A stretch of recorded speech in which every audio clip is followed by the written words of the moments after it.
ಭಾಗ್ಯದ ಬಳೆಗಾರ. ಕೊಟ್ಟಿರುವ ಪ್ರಶ್ನೆಗಳಿಗೆ ಒಂದು ವಾಕ್ಯದಲ್ಲಿ ಉತ್ತರಿಸಿ. ಬಳೆಗಾರ ಎಲ್ಲಿಗೆ ಹೋಗಿ ಬರಬೇಕೆಂದು ಹೆಣ್ಣು ಹೇಳುತ್ತಾಳೆ? ಬಳೆಗಾರ ತನ್ನ ತವರು ಮನೆಗೆ ಹೋಗಿ ಬರಬೇಕೆಂದು ಹೆಣ್ಣು ಹೇಳುತ್ತಾಳೆ. ತಾಯಿ ಮನೆ ಯಾವ ರೀತಿ ಇದೆ? ತಾಯಿ ಮನೆ ಹಂಚಿನ ಮನೆಯಾಗಿದ್ದು ಕಂಚಿನ ಕದವನ್ನು ಹೊಂದಿದೆ. ಚಪ್ಪರದ ನಡುವೆ ತಾಯಿ ಯಾವ ಆಟ ಆಡುತ್ತಾಳೆ? ಚಪ್ಪರದ ನಡುವೆ ತಾಯಿ ಪಗಡೆ ಆಟ ಆಡುತ್ತಾಳೆ.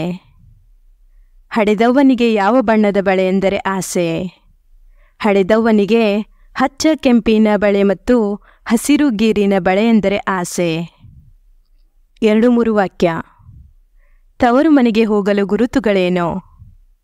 ತವರು ಮನೆಗೆ ಹೋಗುವ ದಾರಿಯಲ್ಲಿ ಬಲಕ್ಕೆ ಬಾಳೆ ಗಿಡಗಳಿವೆ, ಎಡಕ್ಕೆ ಸೀಬೆ ಗಿಡಗಳಿವೆ.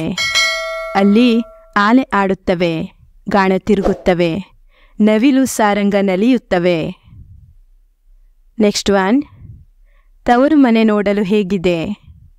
ತವರು ಮನೆ ನೋಡಲು ಬಹಳ ಸುಂದರವಾಗಿದೆ. ಅದು ಹಂಚಿನ ಮನೆಯಾಗಿದ್ದು ಕದಗಳು ಕಂಚಿನಿಂದ ಮಾಡಲ್ಪಟ್ಟಿವೆ. ಅಲ್ಲಿ ಮಿಂಚಾಡುವೆರಡು ಗಿಳಿಗಳಿವೆ.